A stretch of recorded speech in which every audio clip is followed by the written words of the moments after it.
எங்க பார்த்தாலுமே இது மருந்து இல்லை, ஆஸ்பத்திரியில மருத்துவமனையில மருந்து கிடையாது. சில இடத்துல பாத்தீங்கன்னா பிரசவ வார்டு ஒரு ஊர்ல இருக்குது, அங்க பிரசவிக்கிறாங்க.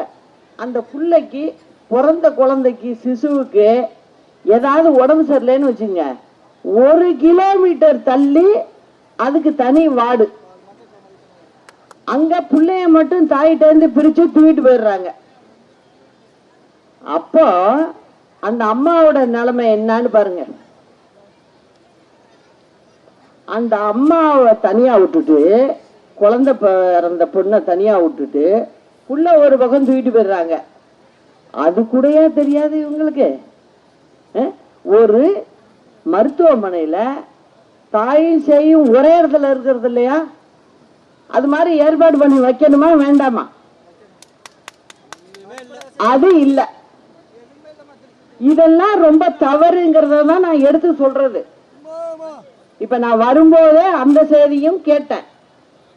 அம்மா நீங்க எங்காவது பேசுனீங்கன்னா இத சொல்லுங்க அப்படிங்கிறாங்க.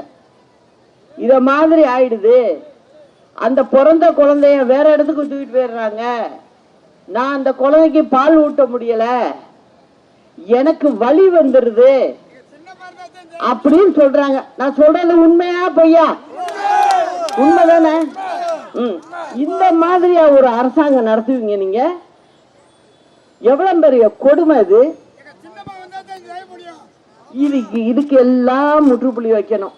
நான் தமிழ்நாட்டில் எங்கெங்க நான் வந்து நம்ம ஆட்களை நிறுத்தி எங்கெங்க தென்னந்தோப்பு சின்னத்துக்கு வாக்கு போட்டு மக்கள் வெற்றி பெற வச்சிங்கன்னா இதுக்கெல்லாம் நான் நிச்சயம் முடிவு கட்டுவேன். விடமாட்டேன், நிச்சயம் முடிவு கட்டுவேன். இது நீங்க வசதி படைச்சவங்க தனியார் ஆஸ்பத்திரியில் போய் நீங்க போய் சேர்ந்துக்குவீங்க, நீங்க பார்த்துக்குவீங்க. ஆனா இந்த ஏழை ஜனங்க அரசாங்க மருத்துவமனைக்கு தான் போயாகணும். என்ன பண்றது? அதுல இந்த புது இதுல சொல்லியிருக்காங்க, நாங்க வந்து மருத்துவ காப்பீட்டு அதை நாங்க செய்வோம் இருக்காங்க. நான் சொல்றேன் 1500 வித வியாதிகளுக்கு கொடுக்குற மாதிரி தான் அதுல இருக்கு, மீதி இல்லை.